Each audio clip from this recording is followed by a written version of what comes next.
ஓம் சாய்ராம்.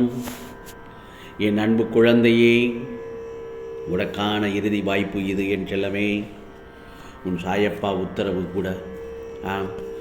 நான் சொல்வதை ஒரு 5 நிமிடம் மட்டும் கேள் என் செல்லமே. இதோ உனக்கான நல்ல செய்தி உன்னை தேடி வந்துவிட்டது.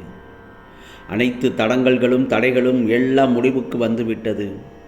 இனி ஒவ்வொரு நொடியும் உனக்கு துணையாய் உன் சாயப்பா நான் இருப்பேன் என்பது சத்திய வாக்கு என் செல்லமே. கவலைப்படாதே. எவ்வளவு துன்பங்கள் உன் வாழ்க்கையில் வந்தாலும் நீ நடப்பதெல்லாம் நன்மைக்கே என்று எடுத்துக்கொள்ள வேண்டும். அப்படி இருந்தால் மலையளவு துன்பம் கூட கடுகளவாய் மாறிவிடும் என் செல்லமே. உனக்கு சந்தோஷம்தானே? உனக்காக யாருமில்லை என்ற எண்ணத்தை உனக்குள்ளேயே ஏற்படுத்தி கொள்ளாதே. அது மிகவும் பெரிய ஆபத்தானது. ஏனென்றால் சதா சர்வகாலமும் என் சாயி என்னுடன் இருக்கின்றார், எனக்கென்ன கவலை என்று சொல்லிப்பார். உனக்கான பயம் எல்லாம் போய் தைரியம் கிடைக்கும். இதை உன் ஞாபகத்தில் வைத்துக்கொள் என் செல்லமே. என் செல்லமே, உன்னை கண்டவுடன் ஜன்னலை கூட சாத்தியவர்களுக்கு நீ உன் வாசல் கதவுகளை திறந்து வை. ஒரு பிரச்சனை முற்றுகிறது என்றால் அது முடியப் போகிறது என்றுதான் அர்த்தம். பிரச்சனை பெரிதாகி முற்றிப் போகிறதே என்று எண்ணி பயந்து விடாதே. அது ஒரு வழியாக முடிவுக்கு வருகிறதே என்று தைரியமாக இரு.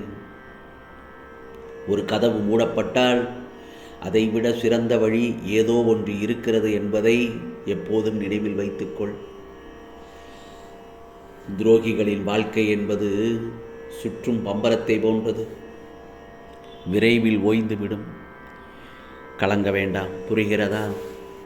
ஆகவே உனக்கான இலக்கு மட்டும் சரியாக இருந்தால் எவர் எதிர்மறை பேச்சையும் கேட்காதே. ஓடிக்கொண்டே இரு. உனக்கான இலக்கை தொடும் வரை என் செல்லமே.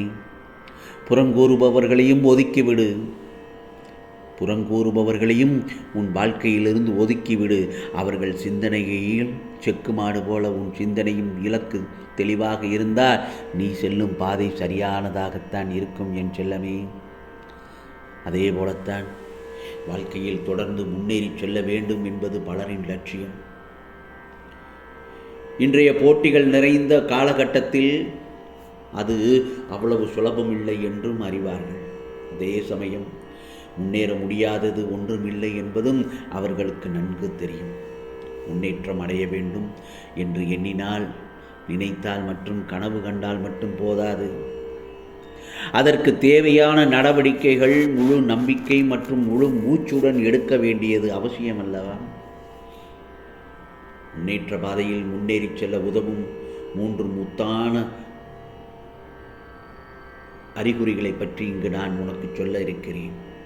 முதலில் என்ன தெரியுமா? சூழ்நிலை, காலம், மனிதர்கள். முன்னேற வேண்டும் என்பதில் குறியாக இருப்பவர்கள் தங்களை சுற்றி என்ன நடக்கின்றது, அவற்றின் பலன்கள் இழப்புகள் என்ன என்பவற்றை கூர்ந்து கவனிக்கும் பழக்கத்தை முதலில் வலுப்படுத்தி கொள்ள வேண்டும். அத்துடன் ஏன் அப்படி நடந்தது, அதற்குரிய காரண காரியங்களையும் சரிவர புரிந்து கொள்வது முன்னேற்றத்தில் ஈடுபடுபவருக்கு தக்க சமயத்தில் அது நிச்சயமாக நல்லதொரு விதத்தில் உதவி செய்யலாம். சூழ்நிலை, காலம், மனிதர்கள் ஆகிய 3ம் நடைமுறையில் இருப்பதால் ஒவ்வொரு நடவடிக்கையும் மாறுபட்டு இருப்பதற்கு வாய்ப்புகள் அதிகம்தானே.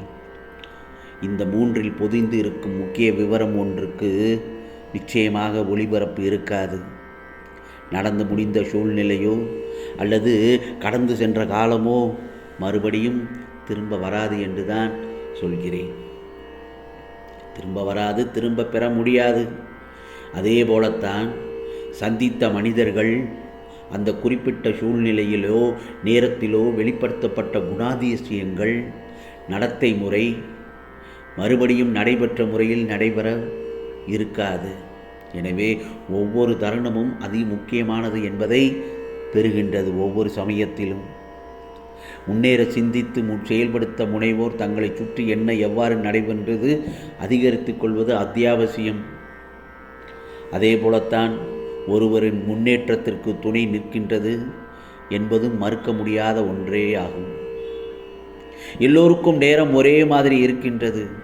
மேலும் மேலும் வளர்ந்து சாதித்து முன்னேற நினைப்பவர்கள் இருக்கும் நேரத்தை சாதுரியமாக பயன்படுத்தி அதற்குண்டான பெரும் பலனை அதிகரித்து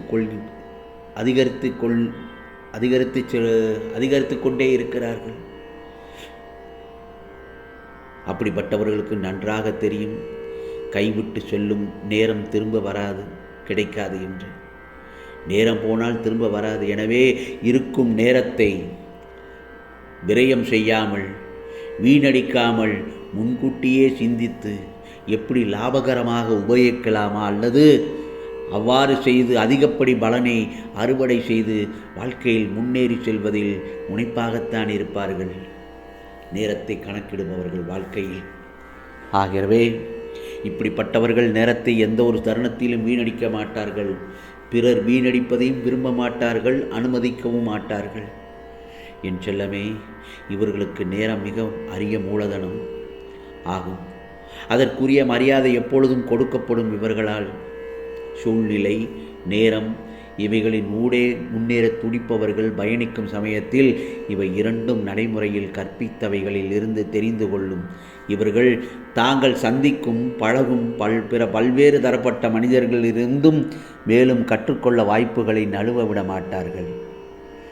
நேரத்தை எப்படி பயன்படுத்தி கொள்ள வேண்டும், இந்த நேரம், இந்த நொடி, இந்த பொழுது உனக்கான பொழுது என்று நான் பல தடவை சொல்லியிருக்கிறேன்.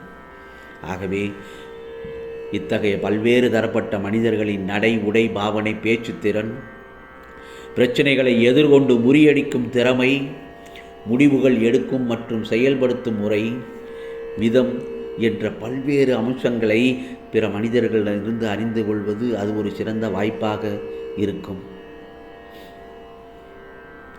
முழுமையாக பார்த்து கேட்டு விவாதித்து தங்கள் அறிவை மேம்படுத்தி கொள்வது புத்திசாலித்தனம் மட்டுமல்லாமல் இன்றைய போட்டிகள் நிறைந்த சூழ்நிலைகளில் வேகமாக நகர்ந்து கொண்டிருக்கும் நேரத்தின் இடையே வாழும் மனிதர்களின் முன்னேறி செல்ல உதவுகிறார்கள் என்பதும் உண்மை.